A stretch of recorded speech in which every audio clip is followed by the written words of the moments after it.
What's up, guys? Welcome to the podcast where we can listen to trans and gender non binary voices telling us their story in their voice, reminding us that each of us is not alone. Hey guys, welcome to another episode of Not Alone. We have Kato Lujan Camacho, and Kato's on. He's going to tell us a little bit about his story. He's been on before. He has, as some of you may remember, a bit of an unusual story because he identified as sexually queer in the past, but then realized he was actually also genderqueer. And again, feel free to correct anything I'm saying that's wrong. But it was a unusual process because most people, as he's mentioned, kind of feel one way and they realize that they weren't feeling that way.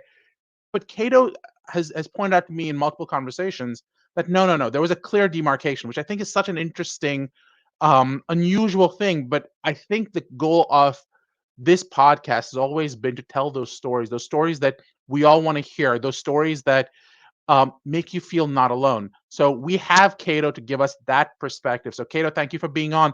Do you want to tell us a little bit more about yourself before we jump in? Yeah, of course. Again, glad to be back. It's always nice to be here and just be able to have these conversations. So, yeah, I am right now.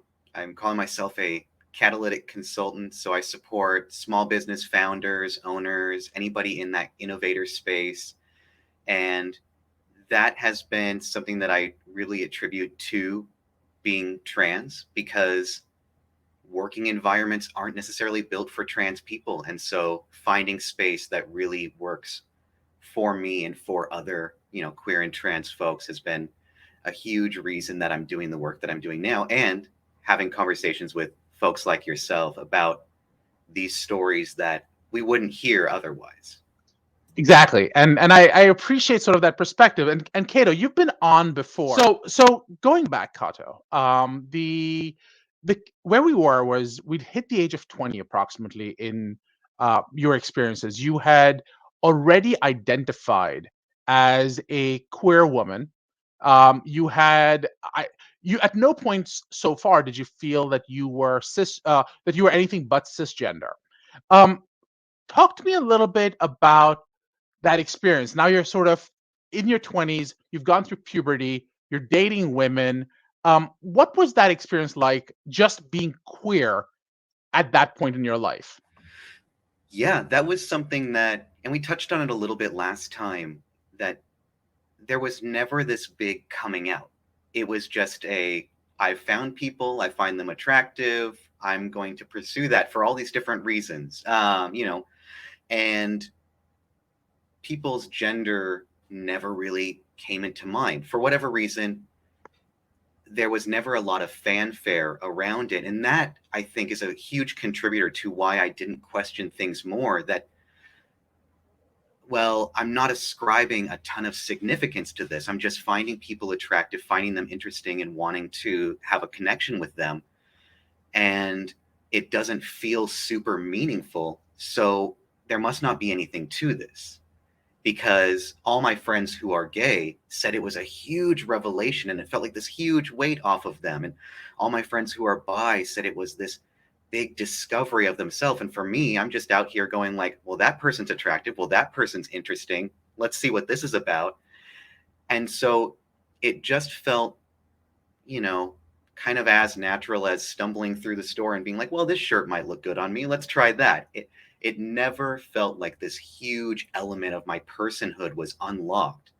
Just I was expanding into a space that felt very natural. Now, one might argue that that is exactly like the perfect evolution. You shouldn't feel like you're constrained and you're evolving into the person you are or who you want to be. However, there's a part of me that hearing you almost, and I really am trying not to put words in your mouth, but there's a sense of loss almost in that I wish I had questioned it. I wish I'd had someone push back. Is that first of all fair, and or what would you describe as sort of your experience versus in retrospect a more meaningful experience, if you will? I think that is absolutely fair. And it's something I still struggle with. It absolutely, because I never had any of the big, oh my gosh, moments when I came out as trans. Even like after I got top surgery, the next day I was like, okay, I'm really bored. I wish I could get back to work. There's never been, I'm not someone who's had those big revelatory moments. And all of the experience that I had seeing queer people in the media, that my friends and family who were queer, it was this struggle to reconnect with who they were. And because I didn't have that, because there weren't these moments of overcoming these insurmountable odds and reconnecting with what it meant to be themselves, I didn't think that was myself. And so attaching that label of queer to myself never felt right because I didn't fight for it. And I saw other people around me fighting so hard to sit in their truth and to be recognized for who they were. And that wasn't happening for me. And so it felt for a long time that it was very natural to be in those spaces, but I still felt like an interloper. I still felt like I hadn't earned my space there. And it's still something that I struggle with, despite knowing we don't have to earn our space. Still to this day, I am constantly battling that feeling because there's that voice in the back of my head that says, this should matter more than it does.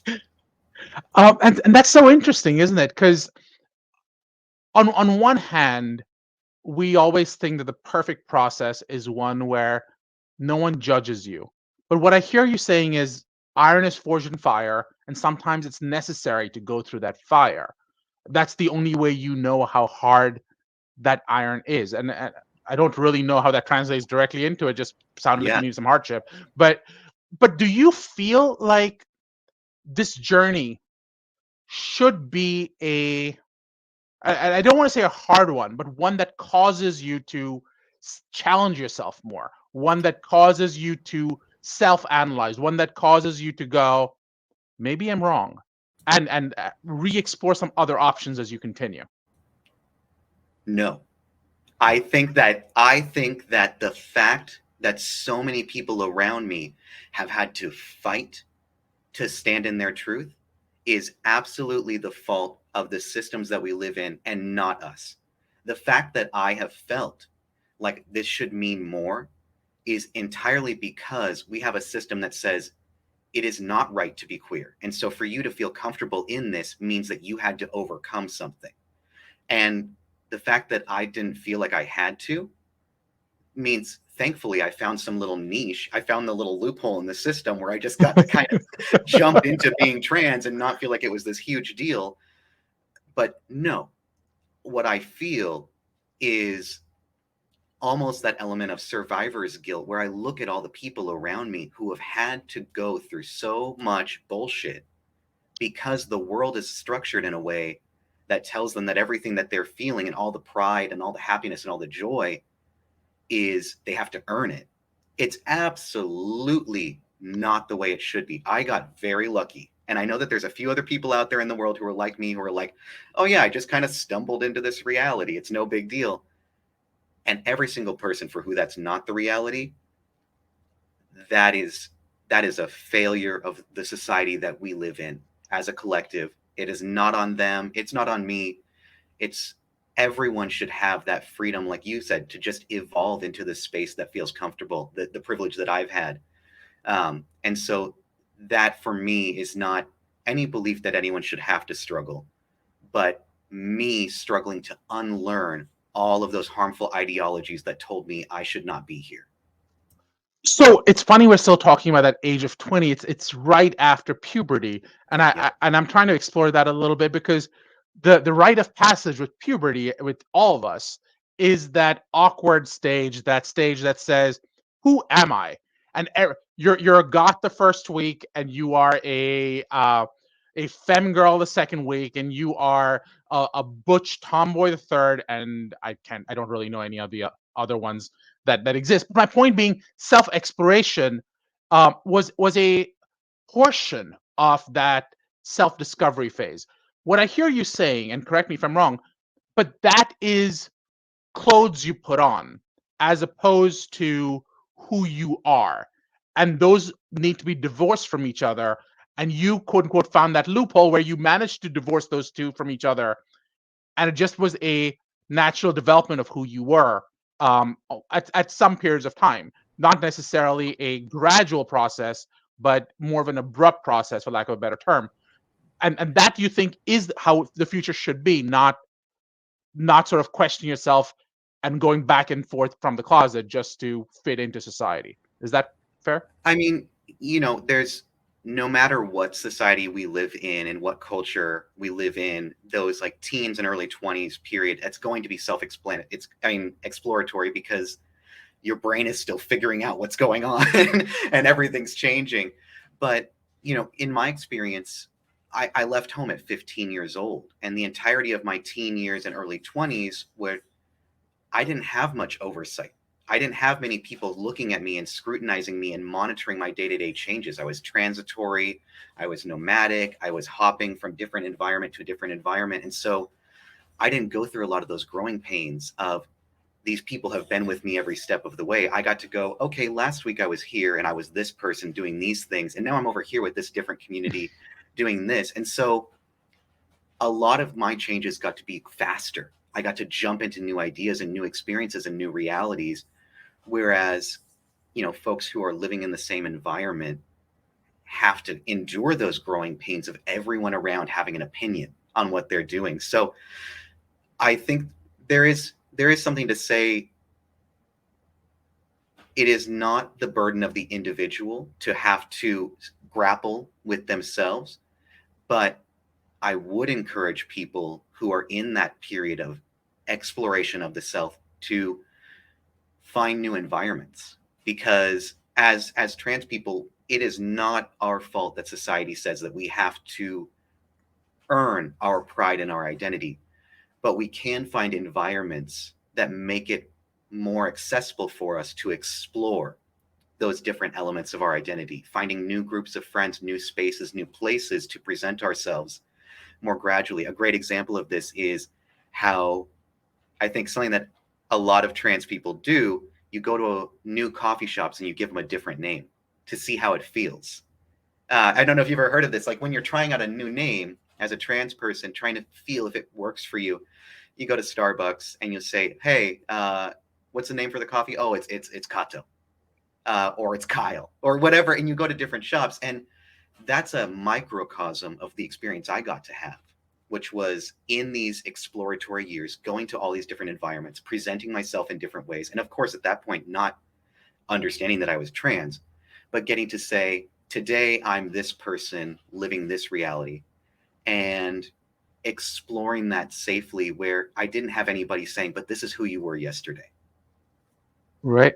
That's so part of your history is this idea that you were you described it as nomadic, where you explored new things, and you every week there's a TV show on Peacock, and I forget the character. It's the woman from eh, Orange is the New Black. I'm blanking on her Okay, name, yeah. but anyways, but she her thing is it's a totally different concept, but she changes who she is on a weekly basis. That's sort of the concept there.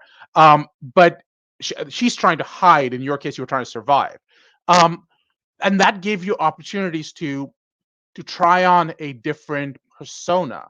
Um, Looking back, do you find that and I'm quoting you, said new places, new spaces, which is such a profound concept, because you do see a lot of exploration, whether it's gender, whether it's sexuality, whether it's who you are when you go to high school, when you go to college, and the idea of being, I can be someone different today because they don't know who I was yesterday. Um, Oh yeah. did that match your experiences in that while the average person gets 3, 4, 5 opportunities to do that in a lifetime, you got that in a month.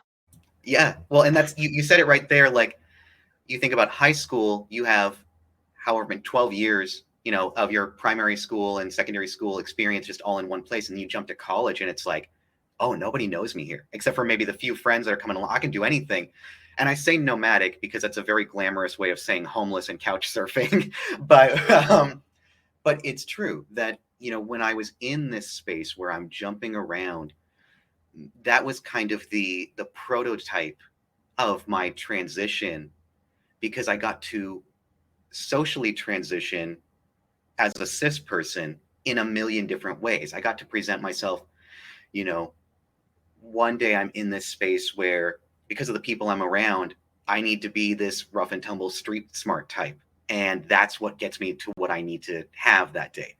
Another time, you're the demure character on the street who is the classic damsel in distress, and that connects you with the people you need to be with. And now you're in this artist community, and now you're with these musicians, and now you're with these people, and getting to adopt that chameleon like nature and explore what elements of this reality do I enjoy, what do I not like, what feels comfortable, what doesn't, what space feels safe, where do I not want to be again.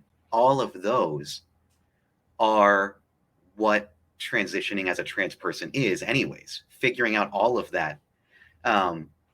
So getting to do that over the course of 3 or 5 years and throughout my teens and early 20s, it was just the trial run of going, how do I figure out what it means to feel safe, to feel seen, and to feel accepted in a space, and how do I do that without changing who I actually am? How do I bring the real me to the forefront in all of those? So I know it's not a luxury that everyone has. Not everybody out there can voluntarily throw away 5 years of their early adolescence to go roam around nomadically with all these different vagabonds, but we can learn different things from that allow us to navigate our transition more effectively and more comfortably. I think that's part of the reason that this doesn't feel like such a big deal, is because I've been transitioning, as it were, all of my life, just not as a trans person. And it's sort of so interesting. You describe this experience of being street smart one day and demure and a damsel in distress the other day. Did you at any point feel like um, worried for your safety? And what I mean by that is, did you at any point feel like if there was a man protecting you as opposed to being a vulnerable woman? And you described yourself previously as a attractive woman, if I remember correctly. Did that make you feel like a target? And does Kato in some way represent the guy who would have protected you when you previously? I mean, my husband would say no, because out of the two of us, I'm the coward. I am very I'm conflict adverse. I'm just like, okay, everybody, let's just calm down and everything. But, I think for me, who I am now represents someone who can find safety in a variety of different environments, because being out there on the street, that was someplace that I learned how to manage femininity and make it something that was not overt and not readily noticeable by passersby, and not necessarily saying like, oh, I was putting on drag and performing as a man, but finding ways to navigate feeling affirmed in my gender while not presenting my gender in a way that makes me a target, which is, going back to my modern experience, something that trans people, especially early in your transition, that's the entirety of your reality, is figuring out, how do I feel okay as who I am and feel like I'm living my truth while not putting a big target on my back. So, there was definitely times out, I think any single person who was at any point identified as a woman, cis, trans, non-binary in any way, has felt targeted, period. That's I think everybody's experience. But there are different realities in which I can adapt different things so that I can still feel affirmed as a woman while not feeling like everyone around me is waiting for the moment to strike. And so that was the reality there too, is blending into different circles, finding out what are the behaviors of women who are in these spaces and what is considered acceptable behavior here, what's considered unacceptable behavior, what's considered outsider behavior, and how do I adapt those in ways that affirm who I am, yet allow me to move through this space safely. Which this is a bigger conversation on every woman's experience with trying to figure out how to navigate the world safely. But, it is those transitional elements of I'm in a new space. So my transition put me in the room with a lot of cisgender men, which is something that I hadn't had a lot of before. And so it's like, okay, what behaviors are acceptable here? What looks like a target? What allows me to live my truth? And what behaviors kind of can go unnoticed? Those kind of things. So I don't think that who I am now has too terribly much to do with who I was looking for then, but it is a symbol of all of the different tools and skills that I learned in that time. Absolutely.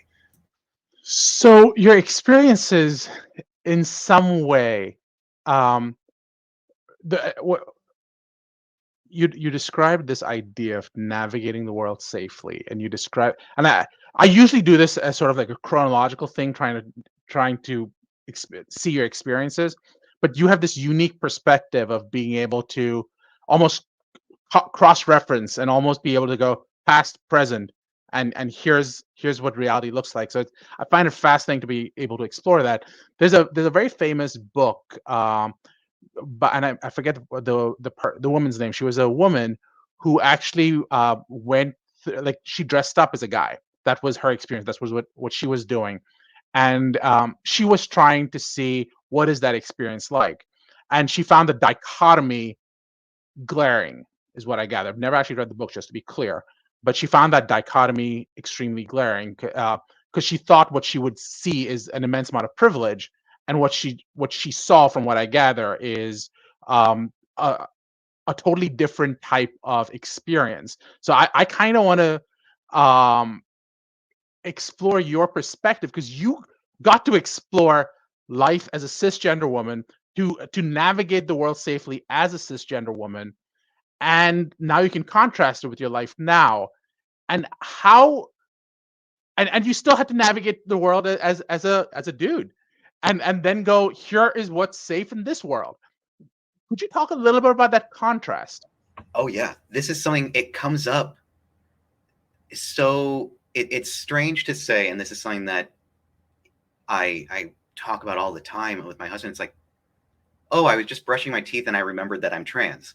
Like, and it's a big joke, because there was a point in my life where I couldn't fathom the day that I would ever feel comfortable, because I was so in that survival space of, I know people do not perceive me as a cisgender man, so every single one of my behaviors needs to be mapped out. I need to know exactly what I'm supposed to be doing every single time so that I can fit into this new social paradigm. And we talked about that a lot the first time, of like mirroring behaviors, learning behaviors. Who are you learning behaviors from? And knowing that this one group of men who I'm trying to emulate does not fit in with this other group of men. So that doesn't work. And that's where those transitional elements of learning to adapt to different groups come in. But it is a different thing now, but it's still very the same. When I was pre-transition, when I was living as a cis woman, a lot of my adaptability was focused on safety. It was focused on, how do I go into the space and make sure that my physical, mental, and emotional well-being is preserved? Because I am not a huge person. I'm not a extremely outward person, anything like that. And it's very easy to lose myself in those spaces pre-transition. And now it's almost the opposite, where I'm coming into a space where usually I have these big old ear piercings, I have facial tattoos, I have just this resting, mean mugging face, and I'm still not a huge dude, but I'm going, how do I make sure that I'm entering this space and being affable and being welcoming and making other people feel comfortable, so that I am not becoming the man that I was having to adapt my behaviors around pre-transition? Because I remember sharing space with guys who look like I do now and going, I got to watch out so that I'm safe around this guy. And now I'm going, okay, let me raise the tone of my voice a little bit when I'm meeting somebody so I feel more comfortable around them. Let me adjust my body language. Let me pull out some stereotypical queer behaviors so that the women in my life know that I'm not a threat to them. And it is the exact same thing of having to have this chameleon like reality where how can I be true to myself and still behave in the ways that I want to behave and be the person who I want to be, while picking up on behaviors that are safe, that are acceptable, and that fit the environment that I'm in. It's like the way that I behave when I'm sitting at a table during a board meeting is entirely different than when I go to see my knucklehead buddies at a punk show and we're all drinking beer and hanging out. There's still reflections of who I truly am, but I need to adapt because systems that don't adapt, not just people in general, systems that don't adapt don't survive. And very few places is that more apparent than with people who are navigating trans experience. We can stick to our guns very strongly, and we should be able to. We really should. And the fact is that if I had just existed fully in my truth from the get-go, I think my transition would have been a lot more painful than it was, having remained in that very adaptable space.